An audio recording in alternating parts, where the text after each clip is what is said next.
Pengertian perkembangan fisik. Yang dimaksud dengan perkembangan fisik adalah perubahan pada tubuh, otak, kapasitas sensorik, dan keterampilan motorik. Perubahan pada tubuh atau fisik ditandai dengan pertambahan tinggi dan berat tubuh, pertumbuhan tulang dan otot, dan kematangan organ seksual dan fungsi reproduksi. Yang kedua ada menurut para ahli. Menurut Mons DKK menyatakan perkembangan merupakan suatu proses menuju kesempurnaan yang tidak bisa terulang kembali. Setelah itu menurut Saifat Hatno, mereka mengartikan perkembangan sebagai perasaan yang tumbuh pada seseorang yang mengakibatkan perubahan jangka panjang pola pikir, hubungan sosial, dan skill motorik.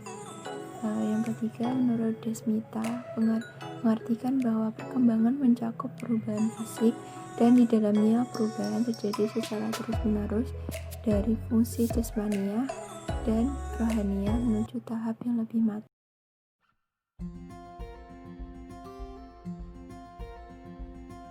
Menurut Seifert dan Hatno, perubahan fisik itu ada 3. Yang pertama, perubahan dalam tubuh seperti pertumbuhan tinggi dan berat badan. Ketiga, pertumbuhan otak. Yang kedua, perubahan dalam cara individu menggunakan tubuhnya seperti perkembangan motorik dan juga perkembangan seksual. Ketiga, perubahan dalam kemampuan fisik seperti perubahan kemampuan fungsi jantung dan juga penglihatan.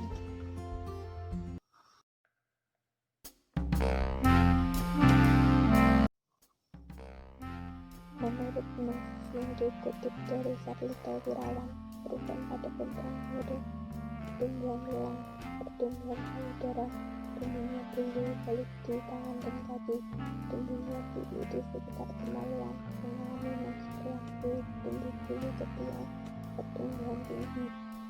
Kemudian pada anak laki-laki yaitu pertumbuhan tulang, testis membesar, menjadi bulu di kemaluan, perubahan suara, ejakulasi, pertumbuhan tinggi badan, kenduran di sekitar wajah, tumbuh bulu ketiak, dan tumbuh bulu di dada dan kaki.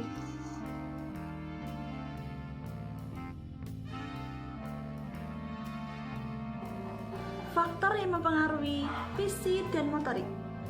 1. Perkembangannya usia. 2. Tercapainya kematangan organ-organ fisiologis. 3. Kontrol kepala. 4. Kontrol tangan. 5. Kontrol kaki. 6. Lokomosi. Artian motorik. Perkembangan motorik adalah proses tumbuh kembang kemampuan gerakan seorang anak. Perkembangan ini berkembang sejalan dengan kematangan saraf dan otot anak, sehingga setiap gerakan sederhana adalah merupakan hasil pola interaksi yang kompleks dari berbagai dan sistem dalam tubuh yang dikontrol oleh otak. Perkembangan motorik terdiri atas 2 jenis. A. Motorik kasar. Gerak motorik kasar bersifat gerakan utuh. Contoh kemampuan motorik kasar adalah menendang, duduk, berdiri, berjalan, berlari, dan naik tangga. B. Motorik halus lebih bersifat keterampilan detail, contoh menyikat gigi, menulis, membuka pintu. 3. Prinsip yang mengatur perkembangan motorik. 1. Cephalosodal, perkembangan tulang dan otot yang dimulai dari kepala sampai jari kaki. 2. Proximodistal, perkembangan tulang dan otot yang dimulai dengan meningkatnya pengendalian otot yang paling dekat dengan bagian tengah tubuh secara bertahap, bergerak ke bagian luar menuju ke bagian yang jauh dari titik tengah menuju ke bagian kaki dan tangan. 3. Perbaikan refinement, perkembangan otot dari yang umum menuju yang spesifik, baik dalam kegiatan motorik kasar maupun motorik halus.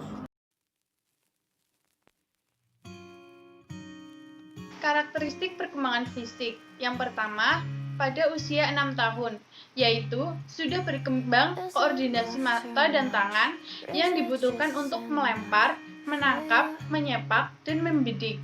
Yang kedua, usia 7 tahun.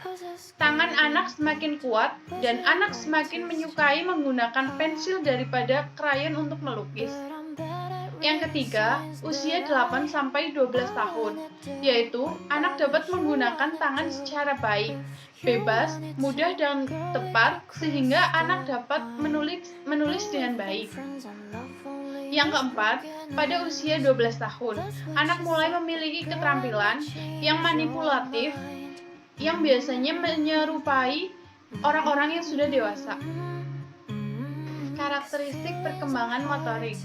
Yang pertama, usia 6 tahun. Ketangkasan meningkat, melompat tali, bermain sepeda, mengetahui kanan dan kiri, mampu menguraikan objek dengan gambar. Pada usia 7 tahun, mulai membaca dengan lancar, cemas terhadap kegagalan, dapat meningkatkan terhadap bidang spiritual. Yang ketiga, usia 8-9 tahun. Keterampilan lebih individual, ingin lebih terlibat dalam sesuatu, menyukai kelompok dan mencari teman secara aktif. Kemudian, umur 10-12 tahun. Perubahan sifat berkaitan dengan berubahnya postur tubuh yang berhubungan dengan pubertas. Kemudian, juga adanya keinginan untuk menyenangkan dan membantu orang lain.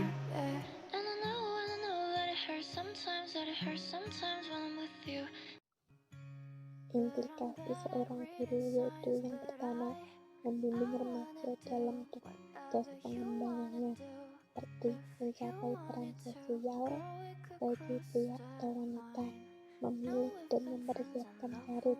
Yang kedua, membuat model pembelajaran. Yang ketiga, memberi pengetahuan tentang penyimpangan seksual, seperti contohnya yaitu memberi pengetahuan tentang dampaknya seks bebas.